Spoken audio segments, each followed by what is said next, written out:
Hello everyone, কেমন আছেন সবাই? আজকে আমরা মাল্টিপল চয়েস কোশ্চেন দেখব লিসেনিং পার্টের। সো লিসেনিং পার্টে মাল্টিপল চয়েস কোশ্চেনের কথা বলতেই বেশ কিছু ইম্পর্টেন্ট জিনিসের কথা আমাদের ফার্স্টেই মনে করা উচিত। সেটা লিসেনিংয়ে কিন্তু আমাদের অডিওটা একবারই প্লে হবে। The audio will be played only once, যেটা আমরা একদম লিসেনিংয়ে ইন্ট্রোডাকশন যে ক্লাসটা ছিল সেই ক্লাসে অনেক ভালো মতো করে শুনেছিলাম। আই হোপ সবারই মনে আছে।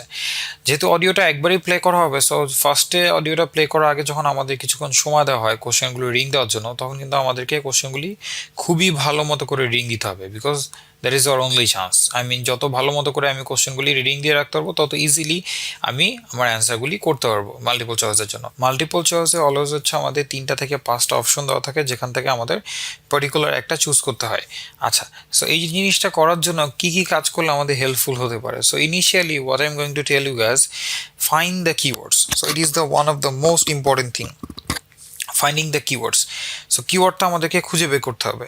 প্রত্যেকটা কোশ্চেনেই কিন্তু কিছু কিওয়ার্ড থাকে, যেটা আমরা ফার্স্টের দিকে লিসেনিং ক্লাসগুলিতে কথা বলেছিলাম, যে পার্টিকুলার একটা কোশ্চেনে আমাদের কিন্তু অলওয়েজ কিছু কিওয়ার্ড থাকে। আমি একটু পরেই একটা এক্সারসাইজ আপনাদের জন্য প্লে করবো, তখন আমি কোশ্চেনটা অডিওটা প্লে করার আগে কিছু কিওয়ার্ড আপনাদেরকে বুঝিয়ে দেবো যে কোন অডিও মানে কোন পার্টিকুলার কোশ্চেনে কিওয়ার্ডটা কী, অ্যান্ড কিওয়ার্ডটা কোথা থেকে আসতেছে, অ্যান্ড এই কিওয়ার্ডটা ইউজ করে কীভাবে আমরা অ্যান্সারটা করতে পারি। এবং অডিওটা প্লে করার পরে যখন আমি অ্যান্সারগুলি আপনাদেরকে এক্সপ্লেইন করে দিব, তখন আপনারা ইজিলি বুঝতে পারবেন যে অ্যাকচুয়ালি কেন আমি কিওয়ার্ডগুলির উপরে বেশি ফোকাস করেছিলাম। So number 1, find the keywords. আমাদের কিওয়ার্ডগুলি ফাইন্ড আউট করতে হবে। কিছু পার্টিকুলার কোশ্চেনগুলিতে আমাদের মোর দ্যান ওয়ান্স কিওয়ার্ড থাকতে পারে, আই মিন 2টা থেকে 3টা কিওয়ার্ড থাকতে পারে।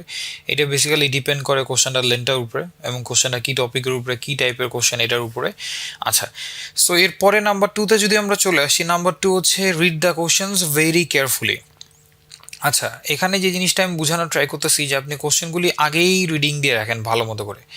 যে আপনাকে যে পার্টিকুলার কোশ্চেনগুলো দেওয়া হয়েছে সেটা আপনি আগে রিডিং দিয়ে রাখেন, যেটা আমি যে অডিও ফার্স্টে আপনাদেরকে বললাম, যে অল্প কিছুক্ষণ সময় যে আপনাদের দেওয়া হচ্ছে সেই সময়টাতে কোশ্চেনগুলো ভালো মতো করে রিডিং দিতে হবে। এখন আমি কি কি রিডিং দিব, যেহেতু আমার এখানে মাল্টিপল চয়েস কোশ্চেন নিয়ে আমরা কথা বলছি, এখানে কিন্তু শুধুমাত্র কোশ্চেনটা রিডিং দিলে হবে না। এই জিনিসটাই বোঝানোর জন্য আমি এখানে এই জিনিসটা আলাদাভাবে লিখেছি। জিনিসটা কেন আমাদের শুধুমাত্র কোশ্চেন রিডিং দিলে হবে না, একটা জিনিস খেয়াল করে দেখেন, এখানে কিন্তু কোশ্চেনের সাথে আপনাকে অপশনগুলোও রিডিং দিয়ে রাখতে হবে ভালো মতো করে। আর আপনি যদি মনোযোগ সহকারে অপশনগুলো রিডিং দিয়ে রাখেন, আপনার যদি একটা জিনিস ভালো মতো করে মাথায় থাকে যে অপশনগুলিতে কি কি আছে, তখন ওরা যদি ওই অপশন ছাড়া অন্য কোনো কিছু কথা বলে রাখে, অন্য কোনো কিছু কথা যদি ওরা বলে ফেলে, তখন আপনি কিন্তু ইজিলি ওই জিনিসটাকে এলিমিনেট করতে পারবেন, যেটা নাম্বার 3। আমি একটু পরেই আসবো ওটাতে। সো কোশ্চেনগুলি ভালো মতো রিডিং দিতে হবে, এবং শুধুমাত্র কোশ্চেনটা ভালো মতো রিডিং দিলেই হবে না, আমাদের অপশনসগুলিও ভালো মতো করে রিডিং দিয়ে রাখতে হবে, নাম্বার 2। আচ্ছা, নাম্বার 3তে যদি আমি আসি, eliminate the irrelevant answers. All the time multiple চয়েসের জন্য ওরা আপনাকে কনফিউজ করার জন্য কিছু ইররিলেভেন্ট অ্যান্সার লিখে রাখবে। সো এটা কিছু পারফেক্ট এক্সাম্পল আমি আপনাদের আজকে এক্সারসাইজের সময়ই দেখে দেবো, যাতে আপনি ইজিলি বুঝতে পারেন, এবং মেইন এক্সামে এই ধরনের সিচুয়েশনগুলি ফেস করলে আপনি যাতে ইজিলি এই ধরনের ইররিলেভেন্ট অ্যান্সারগুলি যাতে আপনি এলিমিনেট করতে পারেন। সো চলুন আমরা আজকে এক্সারসাইজ শুরু করে ফেলি। সো আজকের এক্সারসাইজের জন্য টোটাল 7 কোশ্চেন্স, 7টা কোশ্চেন আপনারা পাবেন। And first of all I am giving you some time to read this 7 questions. আমি 7টা কোশ্চেন রিডিং দেওয়ার জন্য আপনাদেরকে অল্প কিছু সময় দিচ্ছি। সো আপনারা ফার্স্টে 7টা কোশ্চেন রিডিং দিন।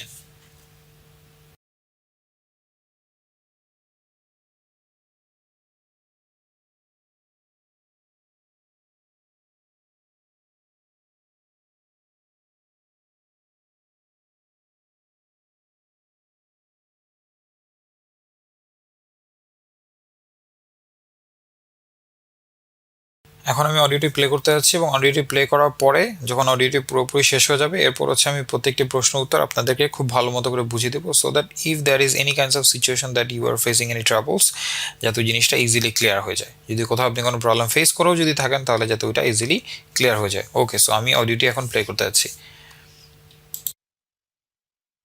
Section 3. You will hear 2 psychology students called Lisa and Greg discussing a project they have to do. First, you have some time to look at questions 21 to 27.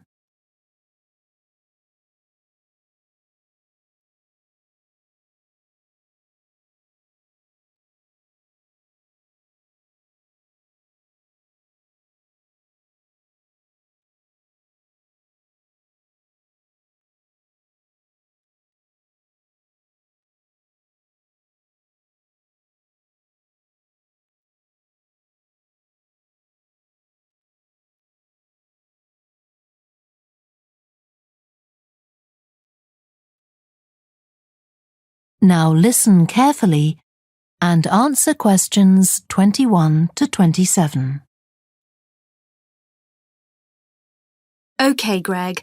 So I finally managed to read the article you mentioned, the one about the study on gender in physics.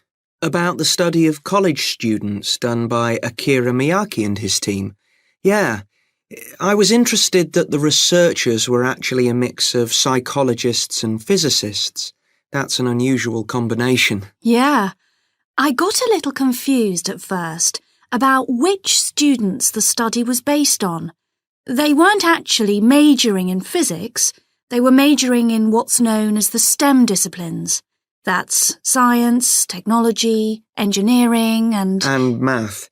Yes, but they were all doing physics courses as part of their studies. That's correct. So, as I understood it, Miyake and co. started from the fact that women are underrepresented in introductory physics courses at college, and also that, on average, the women who do enroll on these courses perform more poorly than the men. No one really knows why this is the case. Yeah, but what the researchers wanted to find out was basically what they could do about the relatively low level of the women's results. But in order to find a solution, they needed to find out more about the nature of the problem. Right. Now, let's see if I can remember. It was that in the physics class, the female students thought the male students all assumed that women weren't any good at physics. Was that it? And they thought that the men expected them to get poor results in their tests. That's what the women thought, and that made them nervous, so they did get poor results. But actually, they were wrong. No one was making any assumptions about the female students at all.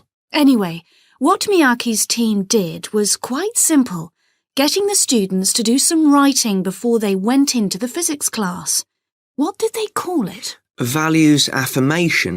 They had to write an essay focusing on things that were significant to them, not particularly to do with the subject they were studying, but more general things like music or people who mattered to them. Right. So the idea of doing the writing is that this gets the students thinking in a positive way. And putting these thoughts into words can relax them and help them overcome the psychological factors that lead to poor performance. Yeah. But what the researchers in the study hadn't expected was that this one activity raised the women's physics grades from the C to the B range. A huge change. Pity it wasn't to an A, but still. No, but it does suggest that the women were seriously underperforming beforehand in comparison with the men. Yes. Mind you, Miyake's article left out a lot of details, like did the students do the writing just once or several times? And had they been told why they were doing the writing? That might have affected the results. You mean if they know the researchers thought it might help them to improve, then they just try to fulfill that expectation? Exactly.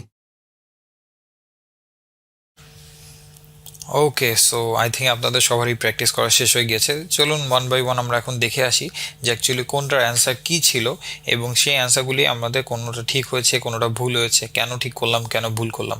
So আমরা যদি 21 দিয়ে যদি আমরা start করি, so 21 এখানে mainly কী বলছিল একটু খেয়াল করে দেখেন। এখানে ফার্স্টে বলছিল the students in Akira Miyake study were all majoring in. আচ্ছা, সো এই আকিরা মিয়াকি স্টাডি, এখন আমি যদি ফার্স্টের যে সেন্টেন্সটা দেওয়া আছে 21-এর যে কোশ্চেনটা আমাদের দেওয়া আছে, এখান থেকে যদি আমি কিওয়ার্ডের কথা যদি বলি, ফার্স্ট অফ অল এই নেমটা কিন্তু অডিওতে 100% বলবেই, রাইট? সো এই নেমটা আমরা একটা কিওয়ার্ড হিসেবে ক্যাচ করতে পারি। এরপর আপনি খেয়াল করে দেখেন যে Akira Miyake study were all majoring in, মেজরটা কিসে ছিল? So it is one of the most important keyword for question number 21-এর যদি আমি একটা কিওয়ার্ড যদি চুজ করতে বলি যেটা সবচাইতে ইম্পর্টেন্ট, সেটা হচ্ছে এই মেজরিংয়ে, যে কিসে মেজর ছিল স্টাডির, রাইট? কিসে মেজরিং করছিল, সো এটা one of the most important জিনিস। আচ্ছা, সো ওয়ান বাই ওয়ান যদি আমরা দেখি, ফার্স্ট অফ অল ফিজিক্স, তারপর হচ্ছে সাইকোলজি অর ফিজিক্স। একটু যদি খেয়াল করে দেখবেন আপনি অডিওতে, এখানে কিন্তু তিনটার কথাই বলেছিল, এ বি সি, বাট তিনটাই কিন্তু অ্যান্সার না, অ্যান্সারটা হচ্ছে সি। অ্যান্ড অ্যান্সারটা কীভাবে হলো খেয়াল করে দেখেন, ওরা কিন্তু এক জায়গায় ওয়ারেন্ট বলেছিল, ওয়ার নট এই জিনিসটা কিন্তু ওরা বুঝেছিল ফিজিক্সের জন্য, রাইট? ছেলেটা যখন বলছিল, একটু খেয়াল করে দেখবেন অডিওটাতে। সো অ্যান্ড এটা তো হচ্ছে না, অ্যান্ড এরপরে যদি আপনি খেয়াল করে দেখেন যে বিটার কথাও কিন্তু ওরা না বলেছিল, সো বিটাও হচ্ছে না। অ্যান্ড সিটার কথা যখন মেয়েটা বলছিল এক এক করে যে সায়েন্স, টেকনোলজি, ইঞ্জিনিয়ারিং, অর তখন ছেলেটা কিন্তু লাস্টে গিয়ে বলে দিয়েছিল অর ম্যাথ, রাইট? অ্যান্ড এটাকেই কিন্তু ওরা চুজ করছিল। ওরা এটা নিয়ে অবাক হচ্ছিল যে ওদের মনে হচ্ছিল যে এটা অ্যাকচুয়ালি মেজরিংটা ফিজিক্সে করবে, বাট মেজরিংটা ফিজিক্সে ছিল না, মেজরিংটা ছিল হচ্ছে সায়েন্স, টেকনোলজি, ইঞ্জিনিয়ারিং আর ম্যাথমেটিক্সে। ওকে, সো আমরা নাম্বার 2-তে চলে আসি এখন। সো নাম্বার 2-তে একটু খেয়াল করে দেখেন, এখানে কোশ্চেনটা কিসে ছিল? এখানে কোশ্চেনটা ছিল হচ্ছে the aim of Miyake study was to investigate. এই যে মিয়াকি স্টাডি যেটা, সেটা ইনভেস্টিগেট ওরা কিসে করতেছিল, যে এটা এইমটা কি ছিল, যে এই যে একটা মিয়াকি স্টাডি নিয়ে ওরা যে ইনভেস্টিগেট করতেছে, ওরা দুজন মিলে বসে, এই যে দুইটা পার্সনের নেম যে ফার্স্টে বলেছিল অডিও প্লে করার সময়, একটা ছেলে একটা মেয়ে, ওরা বসে অ্যাকচুয়ালি যে ইনভেস্টিগেট করতেছে, এইমটা কি? আচ্ছা, সো এখানে বেশ কিছু ইম্পর্টেন্ট জিনিস আমাদের খেয়াল করতে হবে। এখানে দেখেন এ নাম্বার অপশনে বলতেছে what kind of women choose to study physics. First of all একটা জিনিস মনোযোগ সহকারে খেয়াল করে দেখেন, একটু আগে আমি আপনাদের যে তিনটা টিপস বলেছিলাম, নাম্বার 3 ছিল eliminate the irrelevant answers, and ওই জিনিসটাই হচ্ছে আমাদের এখানে কাজে লাগতেছে। আমি একটা পারফেক্ট এক্সাম্পল আপনাদেরকে দিচ্ছি নাম্বার 22 দিয়ে। খেয়াল করে দেখেন এ নাম্বার যে অপশনটা, এটা কিন্তু ইরিলেভেন্ট, এই রিলেটেড কোনো কথাই ছিল না অডিওতে, সো আমি চাইলে এই নাম্বারটা আগেই বাদ করে দিতে পারি।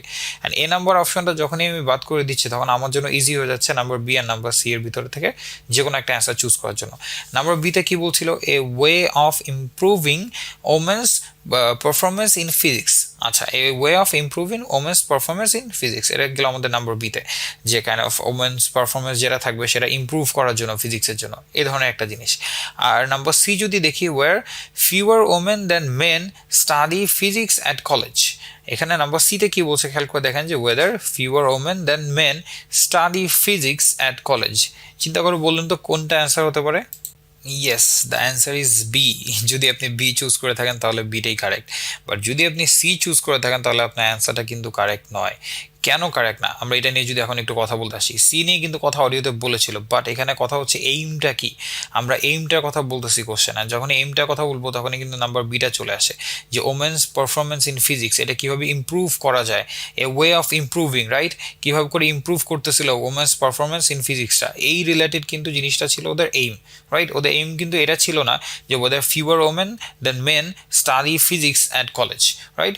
ওমেনরা ফিউয়ার স্টাডি করতো, দ্যাট ওয়াজ দ্য থট, যেটা অ্যাকচুয়ালি তখন হয়েছিল, এই ধরনের একটা সিচুয়েশন হয়েছিল, বাট এটা তাদের এইম ছিল না। তাদের এইম ছিল নাম্বার বিটা, যে কীভাবে হচ্ছে ইমপ্রুভ হচ্ছিল, যে ওমেনদের পারফরমেন্সটা ফিজিক্সে কীভাবে ইমপ্রুভ হচ্ছিল, দ্য ওয়ে অফ ইমপ্রুভিং, এটা নিয়ে কিন্তু কথা হচ্ছিল। So number B is the answer. Number 23-তে যদি আমরা চলে যাই, নাম্বার 23 কি বলছে? The female physics students were wrong to believe that. আচ্ছা, এখানে একটা মজার জিনিস হচ্ছে, খেয়াল করে দেখবেন অডিওতে, এই যে রং টু বিলিভ দ্যাট, এই রং বিষয়টা নিয়ে কথা বলেছিল, মানে অ্যান্সারটা যখন বলে ওইটার একদম লাস্টে। ফার্স্টে বলতেছিল যে ওরা কি বিলিভ করে, অ্যান্ড লাস্টে গিয়ে বলতেছিল ওরা যেটা ওরা বিলিভ করতেছিল সেটা ভুল ছিল। এখন আমরা 1 by 1 অপশন যদি দেখি, নাম্বার এতে বলতেছে the teachers mark them in an unfair way, again irrelevant, right? Number A bad.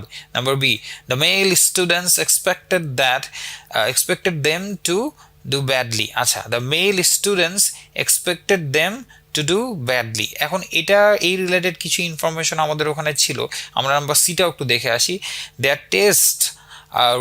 test results were lower than the male students. আচ্ছা, এখন নাম্বার বি আর নাম্বার সি, এই দুটার মধ্যে আমাদের একটা কনফিউশন চলে আসতে পারে। সো আমরা যদি একটু মনোযোগ সহকারে খেয়াল করে দেখি, নাম্বার সিতে কি বলছে? নাম্বার সিতে বলছে their test results were lower than the male students, এটা হচ্ছে একটা জিনিস। আরেকটা জিনিস হচ্ছে নাম্বার বিতে the male students expected them to do badly। এখন যদি আমি আপনাদেরকে বলি, সেম জিনিস খেয়াল করে দেখেন নাম্বার 22 এর মতো, নাম্বার সি যেটা, এটাও কিন্তু অডিওতে বলেছিল, বাট এইটা কি অ্যাকচুয়ালি অ্যান্সার? খেয়াল করে দেখেন এখানে কোশ্চেনে কি বলতেছে, were wrong to believe that, কিছু একটা তারা চিন্তা করেছিল, the female physics, female student যারা ছিল ওরা কিছু একটা চিন্তা করেছিল যেটা অ্যাকচুয়ালি ভুল ছিল। আর অডিওতে কিন্তু খুব সুন্দর করে বলেছিল যে ফিমেল স্টুডেন্ট অ্যাকচুয়ালি চিন্তা করতেছিল যে মেল স্টুডেন্টরা চিন্তা করতেছে তারা হয়তো বা বেশি নাম্বার পাবে না, অ্যান্ড পরবর্তীতে গিয়ে তারা দেখলো যে যেটা তারা চিন্তা করছিল সেটা ভুল ছিল। So the answer is number B, not number C. Number সিও অডিওতে বলেছিল, বাট এটা কিন্তু অ্যাকচুয়াল অ্যান্সার না, বিকজ এটা ওরা বিলিভ করে নাই, রাইট? ওরা বিলিভ করেছিল কি, যে মেল স্টুডেন্টরা চিন্তা করতেছে যে ওমেনরা পারবে না, এই ধরনের একটা জিনিস যে ওমেনরা ভালো নাম্বার পাবে না। আচ্ছা, নাম্বার 24-এ যদি আমরা চলে যাই, Miyake's team asks the students to write about, এখানে কি নিয়ে লিখতে বলেছিল? এটা খুবই ইজি ছিল, কজ এখানে ডাইরেক্টলি বলেই দিয়েছে যে কিছু একটা ওদের পার্সোনাল কোনো কিছু, যে জিনিসটা ওদের পছন্দ, যে জিনিসটা ওদের ভাল লাগে। So the answer is number C, right? এখানে এ আর বি হওয়ার কোনোই চান্স নাই, অ্যান্সারটা কিন্তু ইজিলি সি হয়ে যাচ্ছে না, এটা আমরা ইজিলি বুঝতেও পারছি। আচ্ছা, যদি আমরা এখন পরবর্তী কোশ্চেনগুলিতে চলে যাই। আচ্ছা, সো কোশ্চেন নাম্বার 25। সো এখানে কি বলছে? এখানে বলছে কোশ্চেনটা, what was the aim of the writing exercise done by the subjects. আচ্ছা, এটার এইম কি ছিল? এটাও খুব ইজি ছিল, আই মিন এখানেও কিন্তু খুব ক্লিয়ার কাটভাবেই বলে দিয়েছিল। আর এখানে আমরা ইজিলি যদি দেখি যে number A, number B, number C, এই তিনটার মধ্যে আমরা বি আর সিকে আলাদাভাবে ইলিমিনেট করে দিতে পারছি, কারণ বি আর সি আমাদের লাগছে না। টু স্ট্রেংথেন ভার্বাল অ্যাবিলিটিটাকে স্ট্রেংথেন করার জন্য, যে কাইন্ড অফ লাইক যাতে ওরা আরও বেশি হচ্ছে ওয়ার্ড সম্পর্কে জানে, কোনো কিছুই বলে নাই। এনকারেজ লজিক্যাল থিঙ্কিং, এই ধরনের কিছু ছিল না, জাস্ট একটা জিনিসই ছিল, রিডিউস স্ট্রেস। এখন এখানে একটা মজার জিনিস যেটা আমি আপনাদেরকে বলতে চাই, অ্যান্ড মেইন এক্সামে আপনি এই ধরনের সিচুয়েশনগুলি ফেস করবেন। আচ্ছা, এটার রিজনটা হচ্ছে, একটু খেয়াল করে দেখবেন, এখানে কিন্তু রিডিউস স্ট্রেসটা ওরা ডাইরেক্টলি বলে নেয়, ওরা বেশ কিছুভাবে এই জিনিসটা ঘুরিয়ে পেঁচিয়ে বলা ট্রাই করছিল, রাইট? সিনোনিম ইউজ করতেছিল। ডাইরেক্টলি রিডিউস স্ট্রেস যদি ওরা বলেই দিত, তাহলে কিন্তু আপনার জন্য ক্যাচ করতে অনেক ইজি হয়ে যেত। সাইকোলজিক্যালি যাতে ওদের প্রেশার না পড়ে, এই ধরনের কথাবার্তা ওখানে বলা হচ্ছিল, যাতে আপনি বুঝে নিতে পারেন যে ওইটা দিয়ে ওরা নাম্বার এটাকেই বুঝাচ্ছিল, রিডিউস স্ট্রেস, রাইট? সো এখন মেইন এক্সামও কিন্তু এই ধরনের সিচুয়েশনগুলি আপনি ফেস করবেন, ওরা কিন্তু একেবারে ডাইরেক্টলি সব কিছু আপনাকে বলে দিবে না, আপনাকে কিছু জিনিস ইনডাইরেক্টলি বলা থাকবে, যেটা আপনাকে বুঝে নিতে হবে, রাইট? যেটা নাম্বার 25-এ করেছিল। ওকে, সো নাম্বার 26-এ যদি আমরা চলে যাই, what surprise the researchers about the study. এখানে একটা মজার জিনিস, এখানে কিন্তু ডাইরেক্টলি বলেই দিয়েছে যে আপনার সি থেকে বিতে চলে আসে, আমি কি একটা পজিটিভ ইম্প্যাক্ট পড়ছে, ইমপ্রুভমেন্ট হয়েছে, রাইট? সি থেকে বিতে চলে আসে। বাট এখানে একটা মজার জিনিস হচ্ছে, মেয়েটা বলতেছিল what a pity they didn't get A, right? So the answer is number B. এখানে কিন্তু এ নাম্বারটা অ্যান্সার হবে না, বাট অনেক স্টুডেন্টই ওই এ গ্রেডটা কথা শুনে ভুল করে কিন্তু এ নাম্বারটা অ্যান্সার চুজ করে দিতে পারে, অ্যান্ড এই কারণেই কিন্তু ওরা এই ছোট ট্রিকটা করেছিল। আচ্ছা, এখন যে বিষয়টা সেটা হচ্ছে, মেইন এক্সামে এই ধরনের সিচুয়েশন চলে আসবেন, সেইটা আপনাকে ক্লিয়ার আপ করার জন্য আগে থেকে প্রিপেয়ার থাকতে হবে, যে অ্যাকচুয়ালি যদি ছোটোখাটো যে কোনো একটা ইনফরমেশন শুনি আমি একটা অ্যান্সার চুজ করে ফেলি, তাহলে আমাকে হবে না, পুরো অ্যান্সারটাই দেখতে হবে। যখন নাম্বার এ আর নাম্বার বির ভিতরে হিউজ ডিফারেন্স আছে, এখানে নাম্বার এটা কোনোভাবেই অ্যান্সার হয় না, যে how few students manage to get A, right? এই ধরনের কিছু কিন্তু ওখানে বলে নাই, জাস্ট এ গ্রেডটার কথা শুনে কেউ যদি এ চুজ করে ফেলে, তাহলে কিন্তু অনেক বোকামি করবে। আচ্ছা, so the last one 27। So এখানে কি বলছিল, এই যে দুটা মানুষ যে এতক্ষণ ধরে কথা বলে আসছে, একটা হচ্ছে গ্রেক, একটা হচ্ছে Lisa. Greg and Lisa think Miyake's results could have been affected by। আচ্ছা, এই রেজাল্টটা হচ্ছে could have been affected by, কি দিয়ে এফেক্ট হতে পারে? Number A, the length of the writing task, কোনো সময় না, রাইট? ইররিলেভেন্ট, বাদ। Number B, the number of students who took part, number বিও বাদ। সো নাম্বার এ আর বি আমরা ইজিলি বাদ করে দিতে পারি, আমরা যদি পুরো অডিওটা মনোযোগ সহকারে কয়েকবার যদি শুনে থাকি, তাহলে কিন্তু নাম্বার এ আর বি ইজিলি আমরা বাদ করে দিতে পারি, অ্যান্ড একটাই অ্যান্সার থাকছে, সেটা হচ্ছে C. So the answer is number C, the information the students were given. And এই জিনিসটা একেবারে লাস্টে গিয়ে বলে, অডিওটা একেবারে যখন শেষ হয়ে যাবে, একদম লাস্ট মোমেন্টে গিয়ে এই জিনিসটা বলে থাকে। So the answer is number C. So এখন আমরা এখান থেকে কি কি শিখলাম? এখান থেকে আমরা বেশ কিছু ইম্পর্টেন্ট জিনিস শিখলাম, যে মেইন এক্সামে কী কী ধরনের সিচুয়েশন আমরা ফেস করতে পারি। আরেকটি বিষয় সেটা হচ্ছে, আমি অলওয়েজ প্রেফার করব, যখনই আপনারা যে কোনো একটা রিসলিংয়ের লেকচার করবেন, অডিওটি একবার শুনবেন না, যেহেতু আপনার ইনিশিয়ালি ফার্স্ট টাইম প্র্যাকটিস করতেছেন, যেটা আমি ধরে নিচ্ছি। যদি এরকম হয় যে আপনি এর আগেও IELTS এক্সাম দিয়েছেন, বা আপনার প্র্যাকটিস আছে অলরেডি, একবার প্র্যাকটিস করেই আপনি kind of 90% to 80% or 70% correct করতে পারছেন, ইন দ্যাট কেস আরেকবার না প্লে করলেও চলবে। বা যদি আপনি একজন বিগিনার হয়ে থাকেন, তাহলে অবভিয়াসলি আমি আপনাকে সাজেস্ট করবো যে আপনি অডিওটা একবারে বেশি প্লে করেন, যাতে আপনার জন্য অডিওটা ফুললি ক্লিয়ার হয়ে যায়, আপনি একেবারে ছোটোখাটো ডিটেলগুলি যাতে আপনি ভালো মতো ক্যাচ করতে পারেন। সাপোজ আপনি যদি অডিওটা একবার প্লে করে থাকেন, অ্যান্ড কোশ্চেন নাম্বার 26-এ এ গ্রেডটার কথা যদি আপনি না শুনে থাকেন, আপনার কিন্তু আমার কথা শুনে একটু অবাকই লাগবে, যে কী বলছে, এটা তো আমি অডিওতে শুনিই নাই, কিন্তু এটা কিন্তু ছিল। সো আপনাকে ইচ অ্যান্ড এভরি ডিটেইল বোঝার জন্য অডিওটা একবারে বেশি প্লে করে শুনতে হবে। সো আজকের লেকচার এখানেই শেষ হচ্ছে, নেক্সট লেকচারে দেখা হবে আপনাদের সাথে। ওকে, গুড বাই এভরিওয়ান।